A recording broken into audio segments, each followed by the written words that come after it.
നമസ്കാരം. മലയാളി വാർത്ത ഇൻസൈഡിലേക്ക് സ്വാഗതം. ഹോർമുസ് കടലിടുക്ക് അടച്ചുപൂട്ടാൻ ഇറാൻ, ലോക വ്യാപാരം സ്തംഭിക്കും. അതോടുകൂടി അമേരിക്കയും യൂറോപ്പും കുടുങ്ങും. യുദ്ധം കടുക്കുകയാണ്. ലോകരാജ്യങ്ങൾ ആശങ്കയിലാണ്. ഇസ്രയേലിനെതിരെ തുടർച്ചയായ രണ്ടാം ദിവസവും വൻ ആക്രമണ പരമ്പരയാണ് ഇറാൻ നടത്തിയിരിക്കുന്നത്. ഹൈഫ, ടെല്ലവീവ് നഗരങ്ങൾ ഉൾപ്പെടെ ഇസ്രയേലിലുടനീളമുള്ള ലക്ഷ്യങ്ങളിലേക്ക് ഇറാൻ വൻ പ്രഹരശേഷിയുള്ള മിസൈലുകൾ വിക്ഷേപിച്ചിട്ടുണ്ട്. വൻ നാശം വിതയ്ക്കുകയും ചെയ്തു. യഥാർത്ഥ മരണസംഖ്യ ഇറാൻ പുറത്തുവിട്ടിട്ടില്ല എങ്കിലും അനവധി പേർ കൊല്ലപ്പെട്ടതായാണ് പുറത്തുവരുന്ന വിവരം. തിരിച്ചടി പ്രതീക്ഷിച്ച് ഇസ്രയേൽ രാജ്യത്ത് അടിയന്തരാവസ്ഥ പ്രഖ്യാപിച്ചിരുന്നു. അതുകൊണ്ട് തന്നെ ജനങ്ങൾ സുരക്ഷിത സ്ഥാനത്തേക്ക് മാറിയിരുന്നു. അല്ലായെങ്കിൽ ആയിരക്കണക്കിന് പേർ കൊല്ലപ്പെടുമായിരുന്ന തരത്തിലുള്ള വൻ ആക്രമണമാണ് ജൂതരാഷ്ട്രത്തിന് നേരെ നടന്നിരിക്കുന്നത്. ഒരേ സമയം ഇറാനും ഹൂതികളും നടത്തിയ ആക്രമണത്തിൽ ഇസ്രയേൽ ഭരണകൂടം പകച്ചു നിൽക്കുകയാണ്. അതേസമയം ഇസ്രയേലുമായുള്ള സംഘർഷം രൂക്ഷമാകുന്ന സാഹചര്യത്തിൽ ലോകത്തെ തന്നെ പ്രധാന വ്യാപാര പാതയായ ഹോർമുസ് കടലിടുക്ക് അടയ്ക്കുന്നതിനെ കുറിച്ച് ഇറാൻ ആലോചിക്കുന്നതായ റിപ്പോർട്ടും ഇപ്പോൾ പുറത്തുവരുന്നു. ഇറാനിയൻ വാർത്താ ഏജൻസി തന്നെയാണ് ഇക്കാര്യവും റിപ്പോർട്ട് ചെയ്തിരിക്കുന്നത്. ഈ നീക്കം എണ്ണവില കുതിച്ചുവരുന്നതിനും യുദ്ധം വ്യാപിക്കുന്നതിനും കാരണമാകുമെന്നാണ് ചൂണ്ടിക്കാണിക്കപ്പെടുന്നത്. ഇറാന്റെ ലക്ഷ്യസ്ഥാനങ്ങൾക്കും ഇതോടെ പ്രകടമായ മാറ്റമുണ്ടാകും. റഷ്യയുടെ ഭാഗത്തു നിന്നും ഇറാന് ഗ്രീൻ സിഗ്നൽ ലഭിച്ചാൽ അതും സംഭവിക്കാൻ തന്നെയാണ് സാധ്യത. ഹോർമുസ് കടലിടുക്ക് അടച്ചാൽ എണ്ണയുടെ ഒഴുക്ക് തടസ്സപ്പെടുകയും എണ്ണവില കുത്തനെ കൂടാനും സാധ്യതയുണ്ട്. ഇത് ലോക സമ്പദ് വ്യവസ്ഥയെ പ്രതികൂലമായി ബാധിക്കും. ചില രാജ്യങ്ങളിൽ സാമ്പത്തിക പ്രതിസന്ധി ഉണ്ടാകാനും സാധ്യതയുണ്ട്. ഇനി നമുക്ക് ഹോർമുസ് കടലിടുക്ക് എന്താണെന്നും ആഗോള വ്യാപാരത്തിൽ അത് എത്രമാത്രം പ്രാധാന്യമുള്ളതാണെന്നും പരിശോധിക്കാം. പേർഷ്യൻ ഗൾഫിലേക്കുള്ള ഏക സമുദ്ര പ്രവേശന പാതയാണ് ഹോർമുസ് കടലിടുക്ക് എന്ന് അറിയപ്പെടുന്നത്. ഇത് ഒരു വശത്ത് ഇറാനെയും മറുവശത്ത് ഒമാനെയും യുണൈറ്റഡ് അറബ് എമിറേറ്റ്സിനെയുമാണ് വിഭജിക്കുന്നത്. കൂടാതെ ഈ കടലിടുക്ക് പേർഷ്യൻ ഗൾഫിനെ ഒമാൻ ഉൾക്കടലുമായും ഇന്ത്യൻ മഹാസമുദ്രത്തിലെ അറേബ്യൻ കടലുമായും ബന്ധിപ്പിക്കുന്നതുമാണ്. ഹോർമുസ് കടലിടുക്കിന് ഏറ്റവും ഇടുങ്ങിയ സ്ഥാനത്ത് 21 മൈൽ വീതി മാത്രമേ ഉള്ളൂ. 1982 ഐക്യരാഷ്ട്രസഭയുടെ സമുദ്ര നിയമ ഉടമ്പടി ഇത് സാങ്കേതികമായി നിയന്ത്രിക്കുന്നുണ്ടെങ്കിലും ഇറാൻ ആ കൺവെൻഷനിൽ ഒപ്പുവെച്ചിട്ടുണ്ടെങ്കിലും അത് അംഗീകരിച്ചിട്ടില്ല. കടലിടുക്കിന്റെ ഭൗമരാഷ്ട്രീയ പ്രാധാന്യം അർത്ഥമാക്കുന്നത് ടെഹ്റാനും പടിഞ്ഞാറൻ രാജ്യങ്ങളും തമ്മിലുള്ള അന്താരാഷ്ട്ര സംഘർഷങ്ങളുടെ കേന്ദ്ര ബിന്ദുവാണ് ഇത് എന്നാണ്. അമേരിക്കൻ എനർജി ഇൻഫർമേഷൻ അഡ്മിനിസ്ട്രേഷന്റെ കണക്കനുസരിച്ച് ആഗോള എണ്ണ ഉപഭോഗത്തിന്റെ ഏകദേശം 20% ഈ കടലിടുക്കിലൂടെയാണ് ഒഴുകുന്നത്. ലോകത്തിലെ ഏറ്റവും പ്രധാനപ്പെട്ട എണ്ണ ഗതാഗത ചോക്ക് പോയിന്റ് എന്നാണ് ഹോർമുസ് കടലിടുക്കിനെ വിശേഷിപ്പിക്കുന്നത്. കടലിടുക്കിന്റെ ഏറ്റവും ഇടുങ്ങിയ ഭാഗത്ത് 33 കിലോമീറ്റർ വീതിയുണ്ടെങ്കിലും കപ്പൽ ഗതാഗതത്തിനുള്ള പാതകൾ ഇതിലും ഇടുങ്ങിയതാണ്. ഇത് ഈ മേഖലയെ ആക്രമണങ്ങൾക്കും അടച്ചുപൂട്ടൽ ഭീഷണികൾക്കും കൂടുതൽ ഇരയാക്കുകയും ചെയ്യും. ഇറാൻ വിചാരിച്ചാൽ ഈ വഴി ഒരു കപ്പലിനും യാത്ര ചെയ്യാൻ കഴിയില്ല. 1980 മുതൽ 1988 വരെ നീണ്ടുനിന്ന ഇറാൻ ഇറാഖ് യുദ്ധത്തിൽ ഇരു രാജ്യങ്ങളും ഗൾഫിലെ വാണിജ്യ കപ്പലുകളെ ലക്ഷ്യമിട്ടിരുന്നു. ടാങ്കർ യുദ്ധം എന്നറിയപ്പെടുന്ന ഈ സംഘർഷത്തിൽ ലക്ഷക്കണക്കിന് ആളുകൾ മരണപ്പെട്ടു. ഹോർമുസ് കടലിടുക്ക് അന്ന് പോലും പൂർണ്ണമായും പക്ഷേ അടച്ചിരുന്നില്ല. അന്ന് അമേരിക്കയായിരുന്നു ഇറാഖിനെ കൊണ്ട് ഇറാനെ ആക്രമിക്കാൻ ഇടപെട്ടിരുന്നതെന്നതും ഒരു ചരിത്ര യാഥാർത്ഥ്യമാണ്. അതേ അമേരിക്ക തന്നെയാണ് ഇസ്രയേലിനെ മുൻനിർത്തി ഇപ്പോൾ ഇറാനെ ആക്രമിക്കുന്നതിന് പിന്നിലും പ്രവർത്തിച്ചിരിക്കുന്നത്. 2019 ഡൊണാൾഡ് ട്രംപിന്റെ ആദ്യ പ്രസിഡന്റ് കാലത്ത് ഇറാനും അമേരിക്കയും തമ്മിലുള്ള സംഘർഷം വർദ്ധിച്ചുകൊണ്ടിരുന്ന ഘട്ടത്തിൽ ഈ കടലിടുക്കിനു സമീപം 4 കപ്പലുകൾ ആക്രമിക്കപ്പെട്ടിരുന്നു. ഈ സംഭവത്തിൽ അമേരിക്ക ഇറാനെ കുറ്റപ്പെടുത്തിയെങ്കിലും ഇറാൻ ഈ ആരോപണങ്ങൾ നിഷേധിക്കുകയാണ് ഉണ്ടായത്. രാജ്യങ്ങൾ തമ്മിലുള്ള സംഘർഷങ്ങൾക്കിടയിൽ സമ്മർദ്ദം ചെലുത്താനായി കപ്പൽ പാതകൾ ആക്രമിക്കുന്നത് വളരെ കാലമായി ഉപയോഗിക്കപ്പെടുന്ന യുദ്ധതന്ത്രം തന്നെയാണ്. ഗാസയിൽ യുദ്ധം പൊട്ടിപ്പുറപ്പെട്ടതു മുതൽ അറേബ്യൻ ഉപദ്വീപിന്റെ മറുവശത്തുള്ള ചെങ്കടലിലേക്കുള്ള പ്രവേശന കവാടമായ ബാബ് അൽ മന്ദബ് കടലിടുക്കിന് ചുറ്റുമുള്ള കപ്പലുകളെ യമനിലെ ഹൂതികൾ ആക്രമിച്ചു വരുന്ന കാഴ്ചയാണ് നിലവിൽ ലോകം കണ്ടുകൊണ്ടിരിക്കുന്നത്. ഹൂതികൾ ഉപയോഗിക്കുന്നതും ഇറാൻ നൽകിയ ആയുധങ്ങളാണ് എന്നതും നാം മനസ്സിലാക്കേണ്ടതുണ്ട്.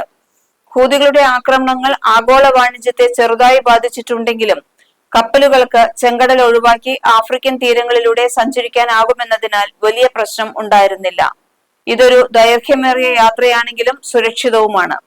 എന്നാൽ ഹോർമുസ് കടലിടുക്ക് അതുപോലെയല്ല. ഈ വഴി അല്ലാതെ ഗൾഫിൽ നിന്ന് കടൽ വഴി ഒന്നും തന്നെ കയറ്റി അയക്കാൻ മറ്റൊരു മാർഗവും ഇല്ലാത്ത സാഹചര്യമാണ് വരിക. അമേരിക്കൻ സഖ്യകക്ഷികളായ അറബ് ഗൾഫ് രാജ്യങ്ങളെയും യൂറോപ്പിനെയും ഉൾപ്പെടെയാണ് ഇത്തരമൊരു സാഹചര്യം വലിയ പ്രതിസന്ധിയിൽ ആക്കുക. ഹോർമസ് കടലിടുക്ക് അടച്ചാൽ ഗൾഫ് രാജ്യങ്ങളിൽ നിന്ന് പെട്രോൾ ഇറക്കുമതി ചെയ്യാത്ത രാജ്യങ്ങളെ പോലും അത് ദോഷകരമായി ബാധിക്കും. കാരണം എണ്ണ വിതരണത്തിൽ ഉണ്ടാകുന്ന വലിയ കുറവ് ആഗോള വിപണിയിൽ ഒരു ബാരൽ എണ്ണയുടെ വില കുത്തനെയാണ് ഉയർത്തുക. മാത്രമല്ല, ഹോർമസ് കടലിടുക്ക് അടച്ചുപൂട്ടുന്നത് അമേരിക്കക്കാരുടെ സാമ്പത്തിക സ്ഥിതിയെയും സാരമായി ബാധിക്കും. ഹോർമസ് കടലിടുക്ക് അടയ്ക്കാനുള്ള ഏതൊരു നീക്കവും മേഖലയിൽ നാവിക സൈനിക സൗകര്യങ്ങളുള്ള അമേരിക്കയുടെ പ്രതികാര നടപടികൾക്ക് കാരണമാകുമെന്നതിനാൽ ഇത്തരമൊരു തീരുമാനം റഷ്യയുടെ പിന്തുണയിൽ മാത്രമേ ഇറാൻ സ്വീകരിക്കൂ എന്നാണ് നയതന്ത്ര വിദഗ്ധരും ചൂണ്ടിക്കാണിക്കുന്നത്. അത്തരമൊരു നീക്കം നടത്തിയാൽ ഇറാൻ തന്നെയായിരിക്കും നഷ്ടം എന്നതും കണക്കാക്കേണ്ടതുണ്ട്. ഇറാൻ അവരുടെ എണ്ണയുടെ ഭൂരിഭാഗവും കയറ്റുമതി ചെയ്യുകയും സുപ്രധാന വസ്തുക്കൾ കടലിടുക്ക് വഴി ഇറക്കുമതി ചെയ്യുകയും ചെയ്യുന്നുണ്ട്. ഇത് അടച്ചുപൂട്ടുന്നത് സ്വന്തം സമ്പദ് വ്യവസ്ഥയെ തളർത്തുന്നതിനും ഇറാനിയൻ ക്രൂഡിന്റെ 75% വാങ്ങുന്ന ചൈന പോലുള്ള പ്രധാന പങ്കാളികളെ അകറ്റുന്നതിനുമാണ് സഹായിക്കുക. സൈനിക അപകട സാധ്യതകൾ വേറെയുമുണ്ട്. UK ഫ്രഞ്ച് സഖ്യകക്ഷികൾക്കൊപ്പം US നാവികസേനയുടെ 5ാം കപ്പൽപ്പട ജലപാതയിൽ പട്രോളിംഗ് നടത്തുന്നു. പൂർണ്ണ ഉപരോധം പാശ്ചാത്യ സൈനിക പ്രതികരണത്തിന് കാരണമാകും. ഇസ്രയേലിനായി രംഗത്തിറങ്ങിയാൽ പശ്ചിമേഷ്യയിലെ അമേരിക്ക, ഫ്രാൻസ്, ബ്രിട്ടൻ തുടങ്ങിയ രാജ്യങ്ങളുടെ താവളങ്ങൾ ആക്രമിക്കുമെന്ന് ഇറാൻ മുന്നറിയിപ്പ് നൽകിയിട്ടുണ്ട്. അതുകൊണ്ട് തന്നെ ഈ രാജ്യങ്ങൾക്കും സൈനികമായി ഇടപെടാൻ പറ്റാത്ത സാഹചര്യമാണ് ഉള്ളത്. അഥവാ ഇടപെട്ടാൽ അത് 3ാം ലോക മഹായുദ്ധത്തിൽ കലാശിക്കുമോ എന്ന ഭയവും ഈ രാജ്യങ്ങൾക്കുണ്ട്. ഇപ്പോൾ കളത്തിന് പുറത്തു നിൽക്കുന്ന റഷ്യയും ചൈനയും അടക്കം ഇത്തരമൊരു സാഹചര്യത്തിൽ ഇറാന് വേണ്ടി രംഗത്തിറങ്ങുമെന്ന ഭയവും അമേരിക്കൻ ചേരിക്കുണ്ട്. ഇറാനിൽ ഉടനീളമുള്ള സിവിലിയൻ ഊർജ അടിസ്ഥാന സൗകര്യങ്ങളിൽ ഇസ്രയേൽ സൈന്യം ബോംബാക്രമണം നടത്തിയതിനെ തുടർന്നാണ് ഇസ്രയേലിന് നേരെ ഇറാൻ വീണ്ടും തിരിച്ചടിച്ചിരിക്കുന്നത്. ആക്രമണത്തിൽ ടെഹ്റാനിലെ ഷഹ്റാൻ എണ്ണ കേന്ദ്രത്തിൽ തീപിടുത്തമുണ്ടായെങ്കിലും ഇപ്പോൾ അത് നിയന്ത്രണ വിധേയമായതാണ് ഇറാൻ സ്റ്റേറ്റ് മീഡിയ അറിയിച്ചത്. ജൂൺ 15 ഞായറാഴ്ച നടന്ന ഏറ്റവും പുതിയ ആക്രമണങ്ങളിൽ തങ്ങളുടെ പുതിയ തരം ബാലിസ്റ്റിക് മിസൈൽ ഉപയോഗിച്ചതായും ഇറാൻ വ്യക്തമാക്കി. ഇതിന്റെ പ്രഹരശേഷിയുടെ വ്യാപ്തി എന്നത് പുറത്തു വരാൻ ഇരിക്കുന്നതേയുള്ളൂ. ഇറാൻ ആക്രമണങ്ങളെ ഫലപ്രദമായി ചെറുക്കാൻ ഇസ്രയേലിന് കഴിയാത്തത് ലോകരാജ്യങ്ങളെയും ഇപ്പോൾ അമ്പരപ്പിച്ചിരിക്കുകയാണ്. മിസൈൽ പ്രതിരോധ സംവിധാനങ്ങളിൽ അഹങ്കരിച്ചിരുന്ന ഇസ്രയേലിനെ സംബന്ധിച്ച് ഈ സംഭവം നിലനിൽപ്പിന് തന്നെ അപകടകരമായി മാറിയിരിക്കുന്നു. ഹിസ്ബുള്ളയും ഹമാസും മുൻപ് നടത്തിയിരുന്ന ആക്രമണങ്ങളെ പ്രതിരോധിച്ച് ലോകത്തിനു മുന്നിൽ വിസ്മയം സൃഷ്ടിച്ച ഇസ്രയേൽ സ്വപ്നത്തിൽ പോലും പ്രതീക്ഷിക്കാത്ത തിരിച്ചടിയാണ് അവർക്കിപ്പോൾ ലഭിച്ചുകൊണ്ടിരിക്കുന്നത്. മണിക്കൂറുകളോളം നീണ്ടുനിന്ന ആക്രമണ പരമ്പരയ്ക്ക് ഖാസിം ഗൈഡഡ് ബാലിസ്റ്റിക് മിസൈൽ ഉപയോഗിച്ചാണ് ഇറാൻ ആക്രമണം നടത്തിയതെന്നാണ് CNN ഉൾപ്പെടെ റിപ്പോർട്ട് ചെയ്തിരിക്കുന്നത്. ഈ മിസൈലുകൾക്ക് ഇസ്രയേലിൽ വിന്യസിച്ചിരിക്കുന്ന അമേരിക്കയുടെ താഡിനെയും ഇസ്രയേൽ ഉപയോഗിക്കുന്ന പാട്രിയറ്റ് മിസൈൽ പ്രതിരോധങ്ങളെയും മറികടക്കാൻ ശേഷിയുമുണ്ട്. മെയ് ആദ്യവാര്യമാണ് ഇറാൻ ഈ മിസൈൽ പുറത്തിറക്കിയിരിക്കുന്നത്. ഖര ഇന്ധനത്തിൽ പ്രവർത്തിക്കുന്ന ഇവയ്ക്ക് 1200 കിലോമീറ്റർ ദൂരപരിധിയുണ്ട്. മിസൈൽ പ്രതിരോധ സംവിധാനങ്ങളെ തുളച്ചുകയറാൻ കഴിയുന്ന ഒരു തന്ത്രപ്രധാനമായ വാർഹെഡ് ഇതിനുണ്ട് എന്നതാണ് ഇറാന്റെ തസ്നീം വാർത്താ ഏജൻസി റിപ്പോർട്ട് ചെയ്തത്. ഇക്കാര്യം CNN ഉൾപ്പെടെയുള്ള അമേരിക്കൻ മാധ്യമങ്ങളും റിപ്പോർട്ട് ചെയ്തിട്ടുണ്ട്.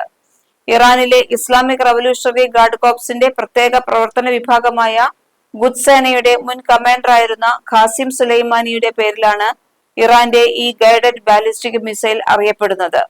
അമേരിക്കൻ പ്രസിഡന്റ് ഡൊണാൾഡ് ട്രംപിന്റെ ആദ്യ ഭരണകാലത്ത് ഇറാഖിൽ അമേരിക്ക നടത്തിയ ആക്രമണത്തിലാണ് സുലൈമാനി കൊല്ലപ്പെട്ടിരുന്നത്.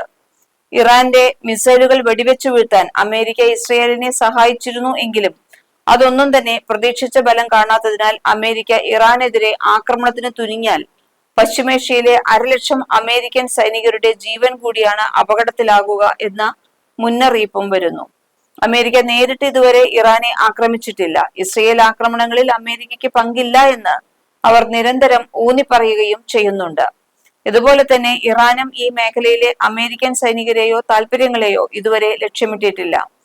ഹോർമുസ് കടലിടുക്കിനെതിരായ ഇറാന്റെ നീക്കം ഉടൻ ഉണ്ടാകാൻ സാധ്യതയില്ലെങ്കിലും ശത്രുത വർദ്ധിക്കുമ്പോൾ ഇറാൻ ഉപയോഗിക്കാൻ ഏറെ സാധ്യതയുള്ള ഒരു തന്ത്രമായി ഇത് മാറുമെന്ന് തന്നെയാണ് അമേരിക്ക കരുതുന്നത്.